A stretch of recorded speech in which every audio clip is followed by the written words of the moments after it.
장이 끝나도 투자는 끝나지 않는다. 안녕하세요. 어예진의 방과 후 목돈연구소 어예진입니다. 6월 17일 화요일 코스피가 오늘 3천 코앞까지 갔다가 상승폭을 반납했습니다. 어제보다 0.12% 소폭 오른 2,950에 거래를 마쳤고요. 코스닥은 0.21% 소폭 내린 775에 장을 마감했습니다. 원달러 환율은 4원 60전 오른 1,362원에 거래를 마쳤습니다. 지금 이곳 목동의 기온은 27.8도. 확실히 습도가 많이 올랐어요. 그래서 괜히 짜증날 수도 있는데 그런 마음 싹 접어두시고 어예진의 방과 후 목돈연구소 함께해 주십시오. 방과 후 목돈연구소 시작합니다. 클론의 도시탈출 들으시면서 어예진의 방과 후 목돈연구소 문을 활짝 열었습니다. 제가 그 댓글들 문자들 보다가 빵 터졌는데 김지현님께서 가지고 오신 거 콩물이에요, 요거트예요? 라고 해주셨는데 이거 콩물도 요거트도 아니고요. 그냥 기성 제품인데 바나바와 레몬 맛이 나는 그냥 물입니다. 네.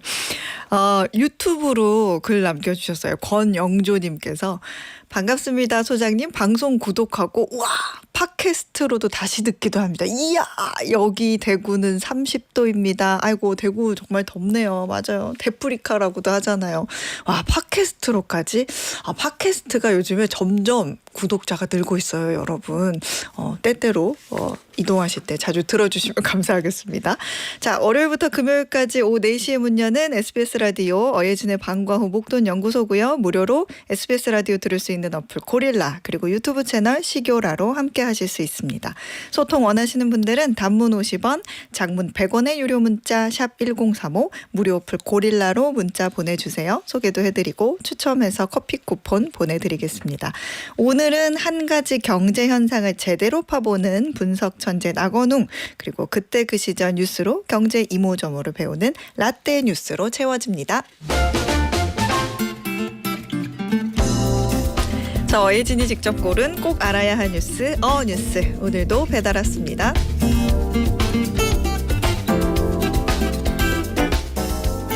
3-4년 전만 해도 전 세계 소비 패턴의 특징은 은둔형이었습니다. 팬데믹 시기였던 만큼 집에 머물며 컴퓨터, 운동용품, 게임, 배달음식처럼 서비스가 아닌 상품을 주로 구매했었죠.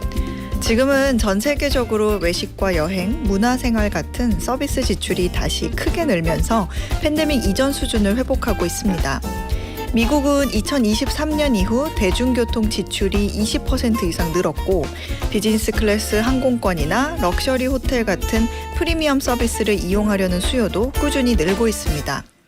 유럽에서는 전자상거래나 게임 같은 집콕 관련 기업들보다 헬스장이나 레스토랑 같은 외출 관련 기업의 주가가 금융권에서 더 좋은 평가를 받는 추세입니다. 사람들이 다시 외출을 하고 서비스도 즐기려 하지만 예전과는 확연히 달라진 모습이 하나 있습니다. 바로 나 혼자 즐기는 소비, 즉 1인 소비 경제가 크게 늘었다는 점입니다. 영국 주간지 이코노미스트는 이걸 두고 러너 이코노미라는 말을 만들었는데요. 사람들이 팬데믹을 벗어나 외출도 하고 여행도 가고 외식도 하고 각종 서비스도 즐기지만 그 모든 걸 점점 더 혼자서 하는 경향이 강해지는 시대를 말합니다. 우리말로는 외톨이 경제 또는 나홀로 경제라는 표현이 적합하겠네요. 혼자 여행이라는 온라인 검색 키워드가 전 세계 곳곳에서 폭발적으로 증가하고 있는 걸 보면 더 실감이 나죠. 숙박 플랫폼 에어비앤비에서는 지난 봄 혼자 떠나는 여행 검색이 무려 80%나 늘었다고 합니다. 영국에서는 대중교통보다는 개인의 프라이버시가 보장되는 자동차나 택시 이용이 더 늘어나는 추세고요. 식사에서도 변화가 감지됩니다. 요즘 미국인 4명 중 1명 이상은 전날 모든 끼니를 혼자 먹었다고 합니다. 팬데믹 직전보다 크게 늘어난 수치죠. 과거의 은둔형 경제와 지금의 나홀로 경제는 고립이 아닌 개인의 취향과 만족감을 최우선으로 여긴다는 점이 명확히 다릅니다. 더 이상 혼밥과 혼술이 쓸쓸함과 눈치의 대상이 아닌 요즘, 점점 타인의 시선에서 벗어나 오롯이 혼자 만끽하는 적극적인 1인 소비 시대가 열리는 모습입니다. 이상 어뉴스였습니다.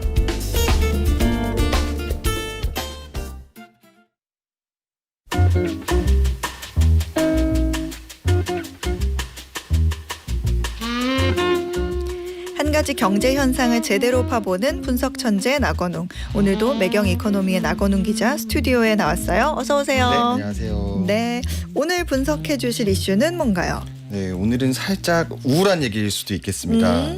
오늘은 대한민국 영화 산업, 그 중에서도 요즘 극장 산업이 처한 위기가 얼마나 심각한지를 한번 분석해 볼까 하는데요. 네. 진짜 한때는 막 1000만 영화가 뭐 하루 이틀 막 계속 쏟아지던 시절이 맞아요. 있었잖아요. 근데 요즘에는 영화 보러 극장 가는 일이 점점 특별한 일처럼 돼가고 있죠. 사라지는 영화관, 그리고 생존을 위해 몸부림을 치고 있는 극장가의 최근 눈물겨운 노력들을 한번 살펴보도록 하겠습니다. 네, 저도 그 극장의 위기를 좀 단적으로 보여주는 뉴스 기억나요. 그 롯데시네마하고 메가박스하고 합병한다는 소식이 있었잖아요. 맞습니다. 그 국내 멀티플렉스 2위 롯데시네마랑 3위 메가박스가 올해 5월에 합병을 결정했는데요. 짐작하시겠지만 어떤 미래 성장을 위한 어떤 전략적인 합병이라기보다는 생존의 방점을 찍은 불가피한 조치라는 게 업계 중론입니다. 그렇군요. 실제 올해 1분기에도 실적이 나왔는데 롯데시네마를 운영하는 롯데컬처웍스랑 메가박스 운영하는 메가박스 중앙 모두 100억 원대 영업 손실을 기록을 했고요. 네. 수익은 줄고 운영비는 늘고 흥행작도 없고요. 그러다 보니까 두 회사 모두 적자에 시달리다가 결국 손을 잡게 된 건데요. 결국 이제 비용 절감이 핵심입니다. 예를 들면은 두 극장이 뭐 가까운 곳에 위치해 있는 지역 모두 위치해 있는 지역이 있을 거 아니에요. 네. 그런 극장에서는 하나를 뭐 없애서 통폐합을 하고 효율을 높인다든지 아니면은 영화 투자 배급을 공동으로 진행해서 뭐 비용을 절감한달지 공동 마케팅을 진행한달지 뭐 이런 식으로 비용을 아끼려는 추세입니다. 그렇군요. 그리고 최근에도 또 하나 뉴스가 네. 들어왔는데 CGV의 아시아 운영을 담당하는 지주사가 뭐 강제 경영권 매각 논의도 나오고 있더라고요. 그러니까 뭐 2, 3위뿐만 아니라 1위 CGV도 사실 쉽지 않은 상황인 것 같습니다. 그렇군요. 체감상 이 한국 영화와 극장이 어렵다는 거는 느끼는데 정말 그 정도로 수치상으로도 안 좋나요? 네, 사실 이게 통계에서도 잘 드러나는데요. 네. 지난해 그러니까 2024년 극장 매출이 한 1조 2천억 원 정도 되거든요. 근데 이게 팬데믹 이전에 3년 평균을 낸 것보다는 35% 줄었어요. 거의 6천억 넘게 줄었고요. 관객 수는 그 같은 기간 동안 1억 명 가까이 감소를 했습니다. 와. 그리고 애초에 요새 느끼시겠지만 개봉하는 영화 편수가 잘 없어요. 맞아요. 네. 2019년 그러니까 코로나 팬데믹 전에는 한국에서 개봉한 영화가 총 1,740편 정도 됐다고 합니다. 근데 지난해에는 1,444편, 그러니까 1년 만에 400편이 가까이 줄은 거죠. 그러니까 팬데믹이 시작했던 2020년에도 한 1,700편 정도는 개봉을 했었는데 요즘은 엔데믹을 지나서 사실 뭐 일반으로 정상화됐잖아요. 그런데도 요즘이 훨씬 더 개봉 편수가 없다는 얘기죠. 그럼 뭐 말씀하신 것처럼 진짜 그런 게 예전에 왜 한창 영화관 많이 찾을 때는 네. 뭔가 갈 때마다 꼭 봐야 하는 영화들이 있었어요. 그래서 맞아요. 뭐 최소 하나 이상. 그래서 거의 뭐 숙제처럼 맞습니다. 가서 봐줘야 그래야 점심시간에 조금 할 얘기도 아이스 있고. 브레이킹도 좀 하고. 네, 근데 지금은 그런 흥행작이 없다는 것도 좀 한몫하는 것 같아요. 맞아요. 흥행작 개봉 편수가 없다 보니까 네. 그러니까 엄청난 메가 흥행작도 잘 없는데요. 좀만 돌이켜봐도 2019년만 해도 우리나라 1000만 영화가 5편이나 됐었어요. 근데 작년에는 고작 2편이었습니다. 파묘와 범죄도시 4였고요. 2022년이랑 2023년에도 사실 각각 2편입니다. 범죄도시 시리즈는 둘 다 1000만을 넘긴 했어요. 근데 2022년에 아바타, 2023년엔 서울의 봄, 이렇게 두 개뿐밖에 없었습니다. 1000만이 넘은 영화가요. 그리고 조금 눈높이를 낮춰가지고 100만 관객을 넘은 영화는 얼마나 있을 것이냐 해보면은 2019년에 30편, 근데 지난해에는 15편. 어머. 올해는 더 심각한데 상반기 기준으로 300만을 넘긴 영화가 단 2편뿐입니다. 이게 야당이랑 봉준호 감독 미키 17. 네, 이렇게 2편밖에 없어요. 그러니까 사람들이 극장에 잘 안 가니까 뭐 큰 돈을 들여서 제작하는 것도 좀 리스크가 있는 것 같고 네. 그래서 점점 더 굵직한 영화들도 안 나오고 맞아요. 그러니까 정말 악순환이 아닌가 말 그대로 싶은데 우리가 대충 느낌상으로는 그래서 알 것 같기는 한데 극장의 위기의 계기 어떤 주요 원인은 무엇일까요? 사실 모두가 아시다시피 팬데믹이 어떤 그런 방아쇠 역할을 하긴 했죠. 근데 뭐 주범이라고 할까요? 원흉은 역시나 넷플릭스 같은 온라인 스트리밍 플랫폼 OTT라고 하죠. OTT 역할이 컸습니다. 이게 관객만 OTT로 넘어간 게 아니라 제작사까지 모두 OTT로 넘어가고 있는 실정인데요. 일단 관객 측면에서 보면은 국내 OTT 이용률이 2017년에는 30%대밖에 안 됐어요. 근데 지난해엔 79%까지 올랐다고 하더라고요. 사실 체감상 다 보는 것 같긴 한데 저는. 그리고 요새는 OTT로만 개봉하는 영화도 많고요. 극장 개봉을 포기하고 그런 경우도 있고요. 네. 그러네요. 아무래도 뭐 시공간에 구애받지 않고 감상 가능하고 작품 수도 많으니까 그런 것 같은데 이런 분위기라면 제가 제작자라고 해도 극장을 좀 떠나고 어느 정도 수익이 보장되는 OTT 쪽으로 옮기는 것 같은데 맞나요? 맞습니다. 그 제작자 입장에서도요. 영화보다는 드라마 장르가 그리고 극장에서 개봉하는 것보다는 OTT에서 제작하는 게 수익 구조가 훨씬 더 안정적인데요. 왜냐하면 극장에서 개봉을 하면 이제 러닝 개런티라고 하죠. 이게 흥행에 비례해서 내가 맞아요. 얼마큼 돈을 가져가는 그런 구조인데 네. OTT 제작은 좀 다른 게 이게 흥행 여부랑은 상관없이 고정 수익을 줍니다. 그러니까 보통은 이제 제작비에 비례해서 고정 액수를 소위 전주라고 하죠. 전주인 OTT, 투자자인 OTT가 제작사에 지급을 하는데요. 예를 들면은 뭐 제가 뭐 오징어 게임, 뭐 문어 게임을 만들었어요. 100억 원 주고 만들었어요. 그러면 문어 게임이 제가 만들었으니까 흥행이 참패하겠죠. 그런데도 불구하고 제작 투자사는 10% 그러니까 10억을 저한테 줍니다. 흥행에 성공하든 실패하든 상관이 없어요. 그러다 보니까 제작사는 유리한 거는 제작사에게 유리한 거는 제작비를 어떻게든 늘리기만 하면은 자기가 돈을 더 많이 버는 구조잖아요. 네. 그러다 보니까 원래는 영화로 만들었을 이런 시나리오나 콘텐츠도 제작비를 늘리기 쉬운 드라마로 각색해서 좀 늘려가지고 제작한달지 아니면 유명 배우로 굉장히 많이 섭외해서 제작비를 억지로 늘린달지 이런 선택을 하고 있고요. 반면에 영화는 수익성이 실제로 통계상으로도 계속 떨어지는 중입니다. 이제 영화진흥위원회라고 있는데요. 영진이가 지난해 제작비 30억 이상을 투입한 국내 상업영화 37편을 분석을 했는데 평균 추적 수익률이 마이너스 16% 정도. 그러니까 다들 적자를 보면서 영화를 만들고 있는 실정이란 얘기죠. 그렇군요. 이영래님께서 4인 가족 영화 보고 간식 먹으면 거의 8만 원 정도 나와요. 그 돈이면 고기 사서 가족들끼리 구워 먹을 것 같아요. 너무 비싸졌어요. 라고 보내주셨는데 맞아요.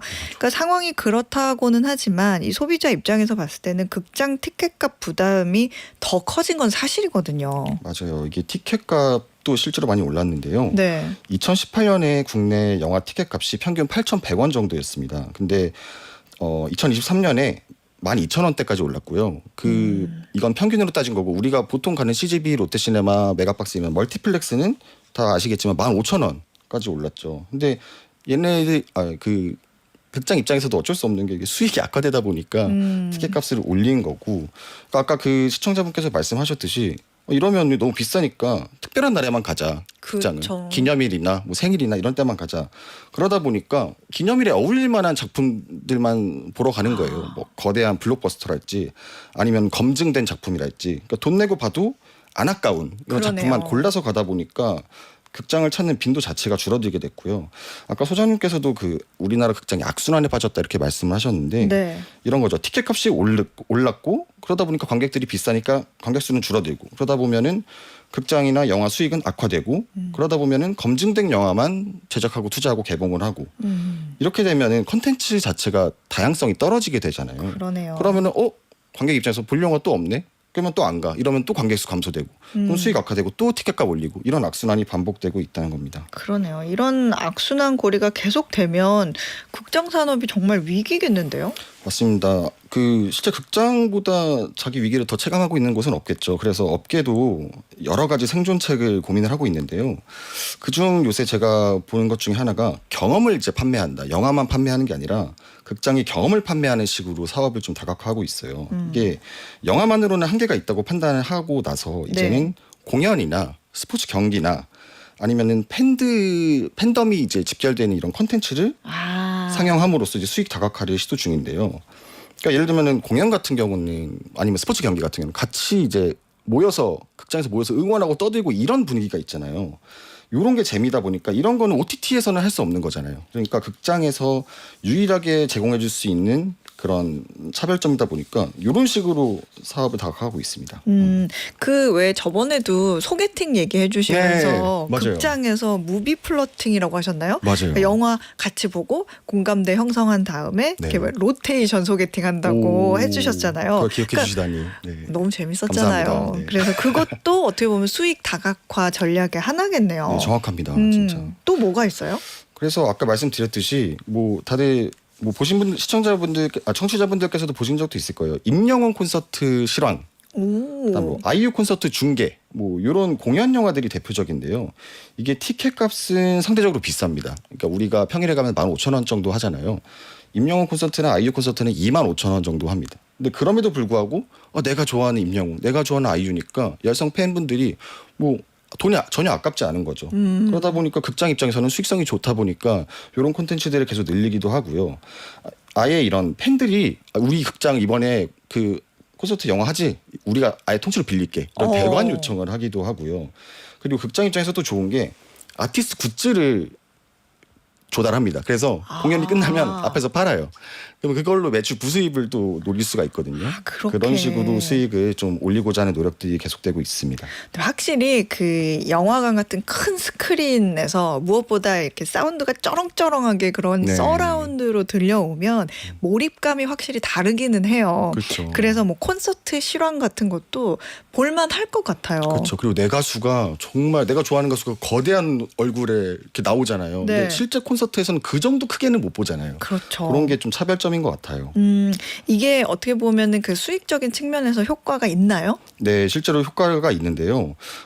지난해 이제 공연 장르 아까 말씀드린 그런 콘서트 이런 네. 것들 극장 공연 장르 극장 매출이 264억 원으로 역대 최고치를 기록했다고 하고요. 이게 아까 말한 콘서트뿐만 아니라요. 그 뮤지컬, 뭐 오케스트라, 클래식 공연 이런 식으로 확장이 돼가고 있고 그러다 보면은 그 영화관을 찾는 관객들이 보통은 뭐 20, 30대, 40대 분들이 많은데 이런 가수분들 콘서트를 하다 보니까 50대 이상 중장년층까지 관객층이 넓어지면서 극장 매출에 조금 더 도움이 된다고 합니다.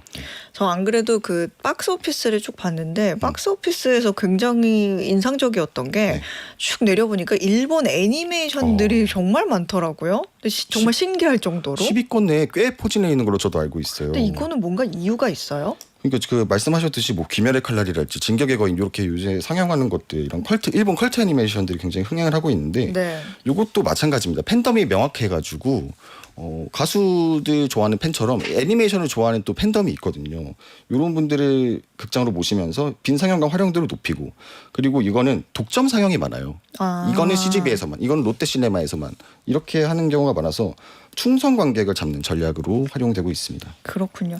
뭐 이거 말고도 보니까 요즘에 박스오피스 보면 오래전 히트작들 있잖아요. 맞아요. 미션 임파서블 맞아요, 뭐 맞아요. 그런 거 있고 다시 보기 그리고 이제 스크린으로 보는 뭐 미술 작품 도슨트 강의 그런 것도 있더라고요. 그러니까 진짜. 뭔가 영화뿐 아니라 대형 스크린이나 어떤 사운드로 만끽할 수 있는 그런 컨텐츠들을 극장들이 그거를 막 고민하고 그쵸. 짜내서 다루는 것 그게 같더라고요. 보이죠. 눈물겨운 노력을 네. 쥐어 짠 것 그래서 같은. 네. 여러분도 한번 관심 있게 보셨으면 좋을 것 같기는 해요. 네.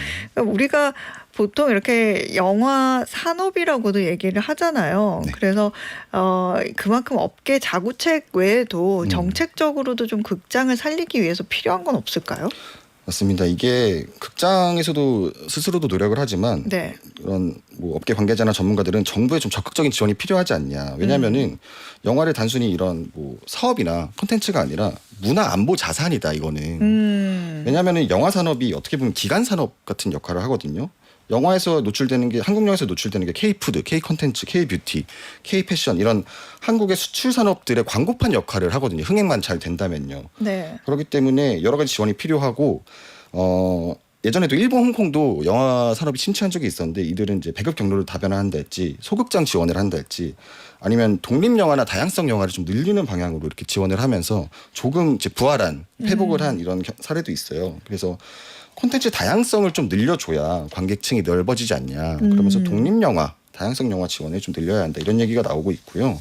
마찬가지로 영화제 활성화, 지역이나 이런 것들도 영화제를 좀 더 늘리고 적극적으로 지원해야 된다. 이런 얘기가 나오고 있습니다. 그리고 좀 더 실무적으로 가면은 네. 이게 홀드백 기간이라고 있거든요. 네. 영화가 극장에 개봉하고 그 이제 좀 어느 정도 시간이 지나면 IPTV나 OTT로 넘어오잖아요. 네네네. 그 사이의 기간을 홀드백이라고 하는데 요새는 이게 너무 짧아지다 보니까 아니 이거 좀만 기다리면 뭐 넷플릭스에 사람들이 맞아요. 뭐하러 극장 가냐 이런 그런 얘기가 것도 나오는데 요거를 좀 의무적으로 의무적으로 늘려야 하지 않냐 이런 주장도 나오고 있습니다. 네. 노용식님도 독립영화 상영 횟수 늘려주면 좋을 것 같아요. 이런 의견 주셨네요. 맞아. 요새는 독립영화관 자체도 많이 없어지고 사실 지난해 또 하나 큰 이슈가 대한극장이 폐관했거든요. 충무로 역사 속으로 사라졌군요. 네, 단관극장들도 많이 사라졌습니다. 그렇군요. 지금은 뭐 잠시 주춤하다고 생각을 하고 언제든 부활할 우리 K무비의 저력을 한번 믿어봅니다. 네, 저도 우리 영화 많이 사랑해 주셨으면 좋겠고 네. 또 공교롭게도 최근에 SBS 우리 영화 있죠. 드라마가 금요일 토요일에 네. 우리 영화라는 드라마가 또 하더라고요. 그 우리 영화도 좀 많이 사랑해 주셨으면. 나건웅 기자님 센스. 네, 지금까지 매경 네. 이코노미 나건웅 기자였습니다. 네, 고맙습니다. 네, 저희는 이문세의 조조할인 듣고 1교시 마무리할게요. 매주 월요일부터 금요일 오후 4시부터 5시까지 경제에 관한 모든 것을 충전하는 시간 SBS 라디오 어예진의 방과후 목돈연구소와 함께하고 계십니다. 오수미 님이 이런 문자 보내주셨거든요. 소장님 불쾌지수가 너무 높아요. 소장님은 스트레스 어떻게 푸세요? 이렇게 물어보셨는데 저는 요즘에는요 그 텃밭에 채소를 키우면서 수확의 기쁨을 누리고요. 저녁에는 날씨 이제 좀 선선해진다 싶을 때는 아이하고 이제 동네 운동장 달려요. 근데 뛰면 희한하게 기분도 좋고요. 이렇게 뭔가 도파민이 막 분비가 되는지 착해지더라고요. 사람이 온화해져서 아이한테 막 버럭할 것도 그러지 않아요 이렇게 얘기하게 되고 괜찮은 것 같아요. 스트레스 해소에 아무 생각 없이 달리기도 좋은 것 같고요. 건강해지더라고요. 저는 요즘에 다리에 혈액순환이 안 돼서 더 달리는 건데 좋아지고 있습니다. 추천합니다. 네, 자 오늘의 퀴즈 풀고 2교시로 넘어가 볼게요. 지난달 우리나라 출신의 세계적인 소프라노가 프랑스 최고 문화예술 공로 훈장 코망데르를 수여받았다는 소식이 전해졌는데요. 이 성악가는 내년 국제 데뷔 40주년을 맞아 특별 음반과 본인의 이름을 딴 페스티벌을 준비하고 있다고 합니다. 퀴즈입니다. 대한민국을 대표하는 소프라노 성악가로 전설적인 지휘자 카라얀으로부터 신이 내린 목소리라는 극찬을 받은 이 사람은 누구일까요? 자, 보기 드립니다. 1번 손흥민, 2번 봉준호, 3번 조수미. 정답 아시는 분들은 단문 50원, 장문 100원의 유료 문자 샵 1035나 무료 어플 고릴라로 보내주세요. 당첨되신 분들 가운데 추첨해서 편의점 상품권 보내드리겠습니다.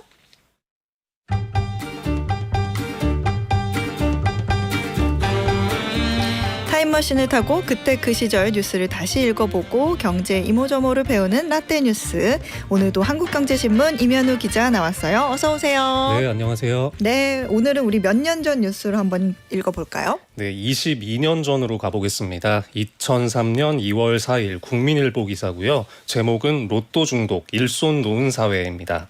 로또, 오늘은 로또 얘기군요. 자, 그럼 기사 내용부터 볼까요?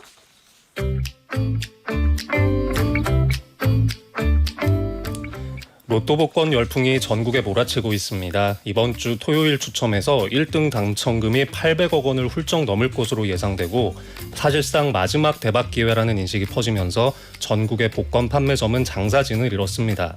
20대, 30대 직장인은 물론 70대 노인까지 로또 구입 행렬에 나서고 있습니다. 국민은행 여의도 영업점에서 로또 기입 용지 40여 장을 가져간 최모 씨는 출근하자마자 직장 상사들 심부름으로 용지를 가지러 왔다고 말했습니다. 인터넷에는 로또 연습 게임과 회차별 당첨 숫자 분석 등 사행심을 부추기는 사이트가 개설돼 네티즌을 끌어들이고 있습니다. 와, 그 당시에는 더 대단했네요. 아무리 그래도 직장 상사들이 로또 용지를 가져오라고 심부름을 시켰다니. 요즘에는 이러시면 안 되는데 말이죠. 네. 근데 혹시 이때 로또 광고 카피 기억나세요? 글쎄요, 로또 광고 카피? 뭐였어요? 네, 이게 처음에 인생 역전이었습니다. 네, 이게 뭐 대문짝만하게 여기저기 걸렸었는데 네. 이 로또가 출시된 직후에 초창기에 전국적인 광풍이 분 적이 있었습니다. 저도 이 2003년에 로또 광풍이 기억나는 게 간절한 마음으로 여러 장을 샀었거든요. 네. 이제 우리나라의 로또 복권이 2002년 12월에 처음 도입됐는데 그러니까 이 기사는 로또 복권 등장 2개월 뒤의 상황입니다. 지금도 뭐 많이들 사시겠지만 이때는 정말 장난이 아니었어요. 이게 45개 번호 중에 6개를 내가 직접 고른다는 방식이 새로웠고 무엇보다 당첨금이 예전에 복권에서는 볼 수가 없었던 그런 규모였습니다.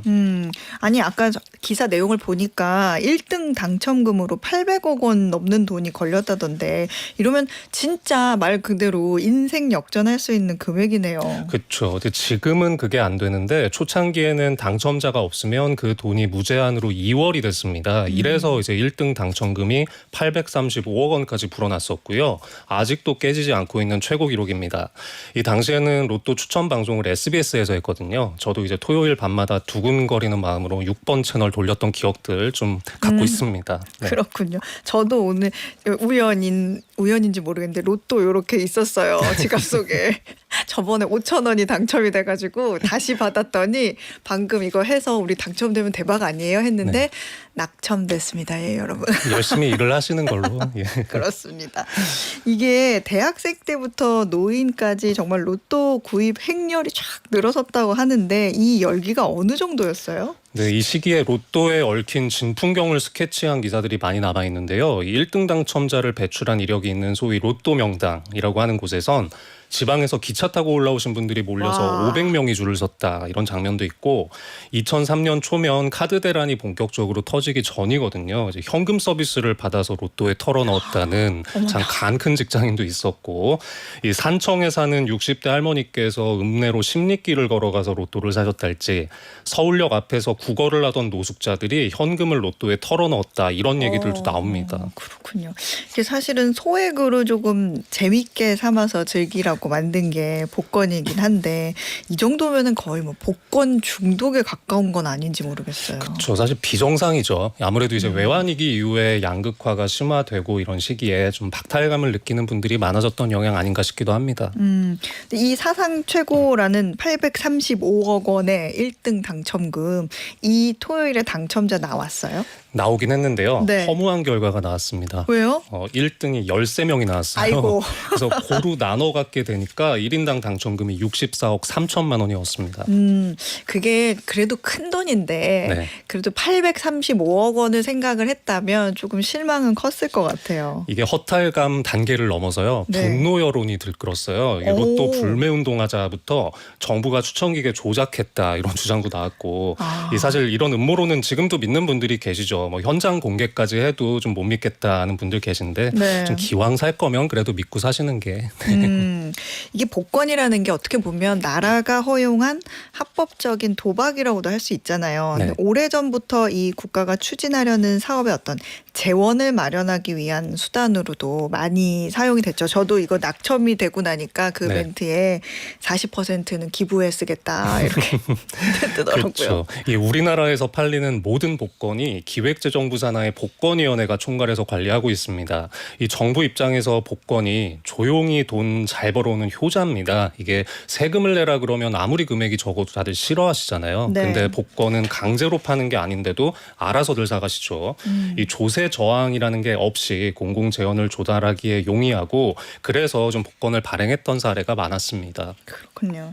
이게 로또 이전에도 사실 복권은 굉장히 많았어요. 뭐 긁는 것도 있었고. 우리나라 복권 역사는 언제부터일까요? 한국 최초의 복권은 런던 올림픽 참가 경비를 마련하기 위해서 1947년에 발행된 올림픽 후원권이었습니다. 당시 복권 한 장 가격이 100원이었고 1등 당첨금은 100만 원이었습니다. 집 한 채 살 수 있는 돈이었다라고 하고요. 이후에 산업박람회 복권이라는 것도 있었고 대전 엑스포 복권도 있었습니다. 일회성이 아닌 정기적으로 발행된 최초의 복권은 1969년 주택은행의 주택복권이 효시입니다. 1990년에는 체육복권이라는 것도 생겼고요. 하지만 로또가 등장한 이후에 시장을 싹 평정을 해버리면서 이런 복권들을 몰아내는 결과를 가져오게 됩니다. 지금 문자에서 9773님이 800억 그 당시 복권 본인도 사셨는데 네. 수동으로 해서 번호 하나 차이로 빗나갔었다고.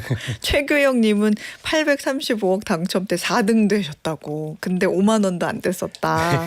아 정말 그 기사가 많네요. 이 로또라는 거 있잖아요. 이 로또. 이탈리아잖아요. 로또. 네, 이거 이탈리아에서 출발한 거예요? 네, 530년에 이탈리아 플로렌스에서 판매됐던 번호 추첨식 복권의 이름이 로또였다고 합니다. 이 영어로 복권이 로터리잖아요. 네. 이게 복권이라는 어원으로 사용되기도 했고요. 근데 세계적으로 보면 복권의 역사는 이것보다 훨씬 더 깁니다. 그래요. 뭐 복권이라는 것 자체가 꼭 뭐 긁는 거 추첨하는 거라는 그런 개념으로만 생각하면 다른 나라에 아주 오래전부터 있었던 것 같아요. 다른 나라에는 어떤 사례들이 있었어요? 일단 동양에서는 기원전으로 갑니다. 기원전 100년경에 중국 진나라에서 만리장성을 지을 재원을 마련하기 위해서 복권을 발행한 것으로 전해지고 있습니다. 또 서양에서는 기원전 고대 로마의 아우구스투스 왕제가 도시 복구 자금을 마련하기 위해서 연회장에서 복권을 팔았다고도 하네요. 기원전에도 복권이 있었군요. 네. 또 이 프랑스의 루이 15세, 영국의 엘리자베스 1세 여왕도 부족한 재정을 확보하기 위해서 복권을 발행했다고 하고요. 미국의 건국 과정에서도 큰 역할을 했습니다. 영국과의 독립전쟁 당시에 대포를 사는 자금을 마련하기 위한 복권이 운영됐고 서부 개척 시대에는 산맥을 가로지르는 도로를 닦는 데도 활용이 됐습니다. 역사가 정말 기네요. 근데 이 복권이라는 게 아무래도 내 상황이 조금 어려울수록 물론 노력을 해서 벌어야 되지만 그게 당장은 어려울 때 불황일 때 이럴 때 좀 의지를 하게 되고 기대를 하는 심리가 있잖아요. 네.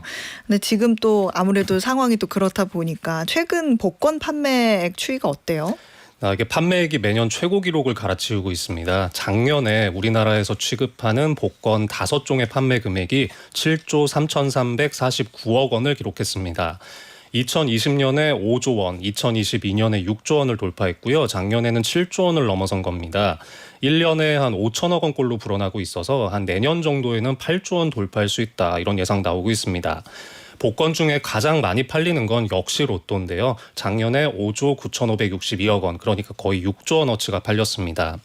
그렇군요. 우리가 아까 저도 이제 낙첨이 됐을 때 뭐 네. 40%는 기부에 쓰입니다. 뭐 이렇게 얘기는 했는데 우리가 보통 로또 한 장을 사면 이 돈은 어떻게 쓰여요? 일단 로또가 한 게임에 1,000원이잖아요. 네. 여기서 500원을 뚝 떼서 당첨금으로 배정합니다. 이 당첨금 중에 75% 350원이 1등한테 돌아가는 구조고요. 또 로또를 판매한 가게의 사장님들한테 50원 정도 떼어주고 또 이런저런 운영 비용을 제하고 나면 410원이 복권 기금에 쌓여서 각종 공익사업에 활용됩니다. 뭐 대표적으로 저소득층 주거안정, 문화예술진흥, 국가유공자 복지 등등이 있고 과학기술진흥기금이나 국민체육진흥기금, 중소벤처기업 창업진흥기금 이런 곳에도 나눠서 배분이 됩니다.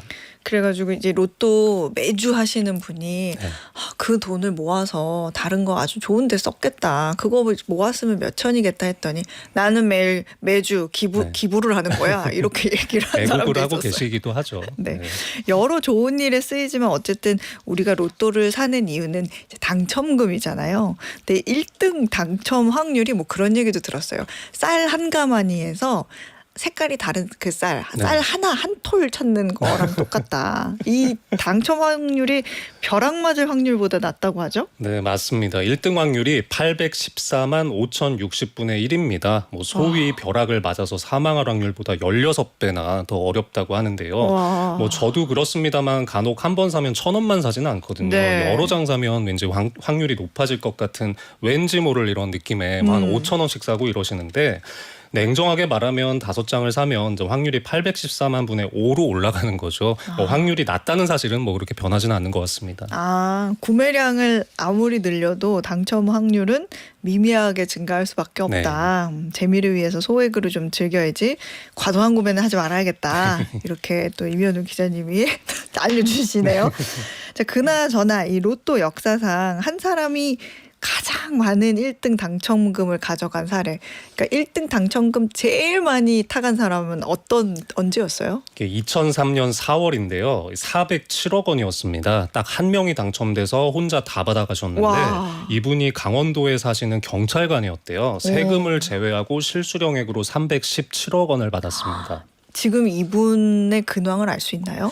뭐 이렇게 간간히 언론 보도로 알려진 걸 보면 로또 당첨자 뭐 불행해지더라 이런 얘기들도 있지만 이분은 그렇지는 않으셨어요. 네. 가족들이 함께 유학을 다녀와서 개인 사업을 시작했고 어려운 이웃한테 써달라면서 뭐 지역 언론사에 20억 원, 경찰서에 10억 와. 원, 또 자녀가 다니는 초등학교에 2억 원 이렇게 기부도 많이 했습니다. 여유가 생기다 보니까 좀 남한테 베풀면서 긍정적으로 살 수 있는 게 좋았다 이런 얘기 하시더라고요. 너무 멋진 사례네요. 네. 인생 역전에 정말 바람직한 사례가 아닐까 싶은데. 네, 하지만 이런 고액 당첨 사례는 이후에는 나오지 않고 있는데요. 네. 로또 광풍이 사회 문제로까지 비화가 되고 나서 정부가 2004년에 규정을 바꿨습니다. 게임당 2,000원에서 1,000원으로 가격을 내렸고 1인당 최대 구매액은 10만 원으로 제한을 했고요. 당첨금 2월도 최대 2회로 축소했습니다. 그래서 근래 20년 동안 1등 평균 당첨 금액은 24억 원 정도 기록을 하고 있습니다. 또 더구나 최근에는 1등 당첨자가 여러 명이 쏟아지는 사례가 공교롭게도 좀 많죠. 네. 작년 7월에는 1등 당첨자가 63명이 나와서 좀 화제가 되기도 했습니다. 그렇군요. 근데 이렇게 많이 나오면 그 안에 나는 못 들어가는구나. 그런 자꾸 마음이 들어가지고 더 속상하기도 한데 이 금액이 점점 줄어드는 게 그러니까 63명, 그러니까 63명이 나오면 당첨금도 정말 계속 줄어들겠어요. 네, 이때 1등 당첨금이 1인당 4억 2천만 원 정도 됐는데요. 네. 세금 떼면 실수령액은 3억 1천만 원 정도였어요. 사실 뭐 좀 실망이 좀 크지 않으셨을까 싶습니다. 집값은 또 크게 오른 반면에 로또 당첨금은 또 줄어드는. 그러니까 예전에는 정말 뭐 800억 원, 400억 원, 뭐 네. 20몇 억, 64억 이럴 때는 1등 당첨되면 집 한 채는 살 수 있다 했는데 요즘에는 서울에 집 한 채도 못 산다 당첨돼도 인생 역전은 아니다 이런 이야기도 많더라고요. 좀 그렇다 보니까 정부가 로또 당첨금 상향과 관련된 논의에 착수했다는 기사도 얼마 전에 나왔습니다. 이 기획재정부가 지난달에 복권제도 개선 방안 연구 용역을 발주했는데요. 정부가 정책을 바꿀 때 보통 이렇게 연구 용역부터 내거든요. 이 당첨금 상향이 확정된 건 아니지만 좀 진지하게 고민해 보려고 한다 정도로 봐주시면 될 것 같습니다. 현재 한 게임당 1,000원인 로또 구매액을 인상하거나 구매 한도나 게임 방식을 변경하는 방안까지 다양하게 검토할 예정이라고 하는데요.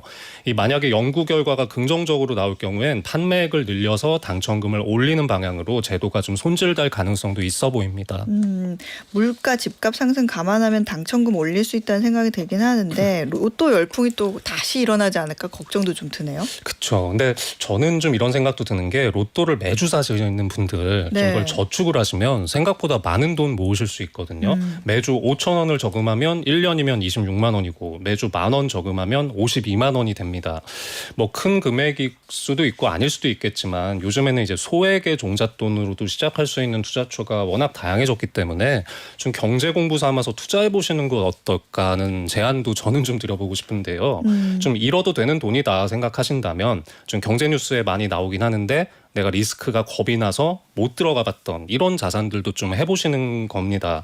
그러니까 로또는 뭐 확률 게임으로 날리는 돈이라지만 또 이런 자산 중에는 먼 미래에 쏠쏠한 보상을 가져다 주는 게 하나쯤은 나올 수도 있잖아요. 좀 보장할 수는 없지만 로또 게임보단 낫지 않을까 하는 생각도 저도 이제 원고를 좀 준비하면서 해봤습니다. 그렇군요. 나도 저거 하면 돈 잘 벌지 않을까라는 생각 가지실 수 있는데 아까 문자에서도 봤는데 로또 파시는 사장님이 돈을 제일 많이 번다 그런 얘기도 있다고 하더라고요. 로또 판매점 차리려면 어떻게 해야 되는 거예요? 이게 매년 정기적으로 판매인을 모집하는데요. 네. 아무나 뛰어들 수는 없습니다. 90%는 장애인과 국가유공자, 기초생활수급자에게 배정이 되고 나머지 10%는 차상위 계층에 배정됩니다. 이 복권집이 얼마나 버나 많이들 궁금하실 텐데 최근 5년 동안 신규 개설된 로또 판매점 1년 차의 평균 수수료 수입이 부가세 포함해서 2,100만 원으로 집계됐습니다. 이 돈을 쓸어 담는 로또 명당도 있기는 하지만 판매점 간의 이런 격차가 상당히 크다는 얘기가 되겠습니다. 이 만약에 좀 관심이 있으시다면 임대료 같은 것들도 좀 고려를 하셔서 좀 고민을 해보시는 게 좋을 것 같습니다. 그렇군요. 로또 당첨에 대한 얘기 많이 나오고 있는데 사실 로또 1등에 당첨된 사람들 당첨금 받아서 다 뭐 할까? 나는 네. 당첨금 받으면 뭐 할까라고 생각하면 집 살 것 같거든요. 네. 어때요 실제로? 이 로또에서 재작년에 1등 당첨자를 대상으로 설문조사한 결과 있는데요. 네. 1등이 말씀하신 대로 집을 산다였어요. 네, 역시. 35%가 주택 부동산 구입이라고 말했고 대출금 갚겠다가 32%, 또 부모님이나 가족을 돕겠다가 12%였습니다. 이 당첨 사실을 누구한테 알렸느냐 물었더니 배우자한테 알렸다. 이게 47%였고 자식한테는 알려준다. 16%였고 아무한테도 안 알린다. 이것도 29%가 나왔어요. 꽤 높네요. 이거 딱 하나만 궁금한데 네. 혹시 이런 통계 있어요? 1등 당첨된 분 무슨 꿈 꿨는지 통계. 아, 있습니다. 어. 네. 조상님 꿈이 29%, 역시 가장 많았고 이 동물과 재물에 대한 꿈이 9%씩이었는데요. 역시 조상님 은덕이 참 대단합니다. 저도 네. 사실 이 로또 돼지 꿈꿔서 산 거였어요. 네. 지금까지 한국경제신문 임현우 기자였습니다. 고맙습니다. 네, 감사합니다. 네, 오늘 퀴즈 정답 확인해 보겠습니다. 오늘 퀴즈에서는 전설적인 지휘자 카라얀으로부터 신이 내린 목소리라는 극찬을 받은 소프라노, 지난달 프랑스 최고 문화예술 공로 훈장 코망데르를 수여받은 성악가가 누군지 여쭤봤습니다. 정답은 3번 조수미였습니다. 오늘 편의점 상품권 보내드릴 세 분은요. 5161님, 9193님, 그리고 0635님 이렇게 세 분께 보내드리도록 하겠습니다. 네, 어예진의 반가워 목돈 연구소 오늘 순서는 여기까지입니다. 마지막 곡은요. 페퍼톤스의 행운을 빌어요 들려드리면서 마무리할게요. 저는 내일 4시에 다시 오겠습니다. 여러분 고맙습니다.